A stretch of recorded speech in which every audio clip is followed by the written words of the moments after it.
yang masing-masing. Doa dimulai. Doa selesai. Baik, saya ucapkan terima kasih kepada ketua kelas. Sebelumnya Ibu akan mengabsen terlebih dahulu untuk Mbak Sinta. Apakah hadir? Hadir, Bu. Rabiatul. Hadir, Bu. Putri. Hadir, Bu. Didi. Tidak masuk, Bu. Hadir. Terus Rina. Hadir, Bu. Baik, jadi hari ini yang tidak masuk satu ya anak-anak? Iya. Baik, jadi kita akan membahas mengenai ruang lingkup biologi. Sebelumnya kita pelajari dulu mengenai pendahuluan dulu ya. Jadi untuk mata pelajaran ini merupakan mata pelajaran biologi, di mana untuk waktu yang dibutuhkan yaitu 3 jam pertemuan. Dalam 1 jam pertemuannya itu 45 menit. Untuk kompetensi dasarnya yaitu yang pertama ada menjelaskan ruang lingkup biologi, yang kedua ada menyajikan data hasil penerapan, dan juga siswa itu dapat memahami tentang permasalahan pada berbagai objek biologi dan juga tingkat organisme kehidupan. Jadi untuk deskripsi singkatnya mengenai materi ini bisa dilihat bahwa biologi itu diambil dari bahasa Yunani, di mana biologi itu terdiri dari 2 kata, yaitu dari kata bios dan juga logos. Nah, bios ini diartikan sebagai hidup, sedangkan logos itu diartikan sebagai ilmu. Jadi biologi itu dapat diartikan sebagai ilmu yang mempelajari tentang segala sesuatu, yaitu sesuatu yang berhubungan dengan makhluk hidup, tumbuhan, hewan maupun organisme. Nah, baik, untuk memperdalam materi hari ini, jadi urutannya yang pertama itu ada dimulai dari tingkatan yang pertama itu adalah sel. Kemudian sel ini akan membentuk yang namanya jaringan. Nah, setelah jaringan itu terbentuk, maka terbentuklah yang namanya organ dan sehingga membentuk individu, hingga ada yang namanya ekosistem, bioma, dan juga biosfer. Nah, mungkin ini akan dibahas di mata pelajaran selanjutnya. Nah, di sini hanya ilmu dasar mengenai perbedaan dari sel hewan dan juga sel tumbuhan. Bahwa sel hewan itu kan tentunya tidak memiliki dinisa ya, dan juga sel tumbuhan itu memiliki dinisa. Itu hanya baik, pasti kalian itu mempelajari ilmu biologi ini bertanya-tanya, mengapa sih kita harus mempelajari biologi? Tentunya ilmu biologi itu memiliki manfaat sendiri, di antaranya yaitu di bidang pertanian. Nah, ini kan pada umumnya kita itu mengetahui bahwa tomat itu berwarna Oranye, merah, ya, oranye, merah. Kalau masih muda itu warnanya hijau. Ya, kenapa kok warna ungu? Karena tomat yang warna ungu ini merupakan hasil dari rekayasa genetika. Jadi dengan menerapkan ilmu botani, fisiologi, anatomi, dan juga genetika, maka petani itu dapat memilih dan juga menghasilkan tumbuhan yang bersifat unggul. Ini merupakan tumbuhan yang bersifat unggul. Tapi rasanya itu tetap sama, cuma bedanya itu di warna saja. Baik, dari penjelasan Ibu yang dari yang pertama hingga saat ini, apakah ada yang ditanyakan anak-anak? Tidak, sudah jelas, Bu. Berarti sudah paham ya? Paham. Baik, untuk mengasah pemahaman kalian, Ibu ingin mengukur pemahaman kalian itu melalui BSA. Yang pertama itu tentunya ada yang namanya LKPD. Nanti ada apa?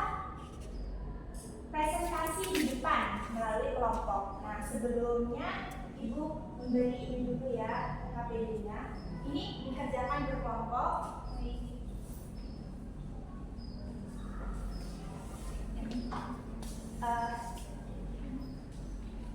Mungkin dibaca dulu. Apakah sudah dipahami untuk tugasnya? Sudah, Bu. Baik, silakan dikerjakan terlebih dahulu.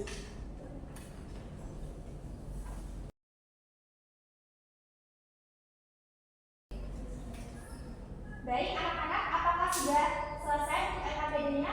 Sudah. Baik, mungkin ada yang ingin presentasi terlebih dahulu. Nanti Ibu. Saya, Bu. Kelompok 1 silakan menjawab nomor 1 terlebih dahulu, untuk nomor 2 dilanjut oleh kelompok 2.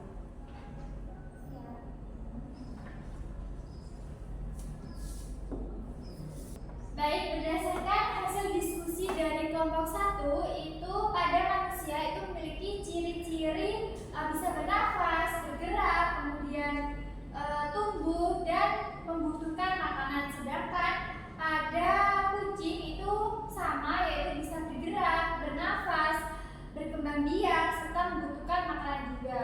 Mungkin apabila ada tambahan dari kelompok lain, saya silakan.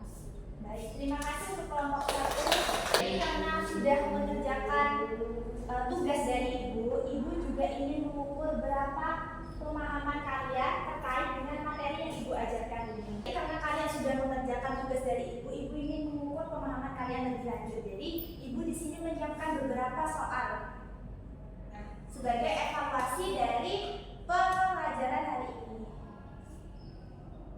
Apakah sudah terlihat? Sudah. Untuk ini jawabnya lewat dari spidol ini berhenti. Jadi kalau ini ada di meja kalian, berarti kalian itu harus menjawab soal ini dengan tepat. Matur. Baik, ibu akan bacakan untuk soalnya. Yang pertama itu ada soal, hingga kini penyakit AIDS itu belum ada obatnya. Jadi penelitian itu dilakukan oleh para ahli untuk mengetahui aktivitas virus HIV pada tingkat organisasi kehidupan, yaitu sel. Ya, benar sekali. Baik, dilanjut oleh nomor 2. Untuk soal nomor 2 yaitu Jawabannya D, Bu. ya, benar sekali. Jadi untuk jawabannya itu adalah paleontologi. Untuk soal nomor 3 mungkin bisa dijawab oleh Mbak Putri. Organ, Bu. Ya, benar sekali. Jadi jawabannya itu adalah organ. Untuk soal yang nomor 4 mungkin bisa dijawab oleh Mbak Nanda kembali. D, Bu. Ya, benar sekali. Jadi manfaat dari bidang peternakan yaitu terapi gen transgenik yang menghasilkan susu sapi lebih berkualitas, yang sudah saya jelaskan di depan tadi. Untuk pertanyaan yang terakhir yaitu nomor 5 mungkin bisa dijawab oleh Mbak Nina. Jawabannya C, Bu. Ya, benar sekali. Jadi sekelompok peneliti itu melakukan pengamatan terhadap perilaku sekumpulan harimau Sumatera itu merupakan suatu populasi. Baik, ibu rasa pelajaran hari ini sudah cukup ya, dan tentunya kalian sudah memahami tentang ruang lingkup biologi, dan semoga ilmu yang kita pelajari hari ini bisa bermanfaat untuk kita semua. Amin. Mungkin jika ibu ada salah kata dalam mengajar hari ini, ibu mohon maaf. Wassalamualaikum warahmatullahi wabarakatuh. Waalaikumsalam.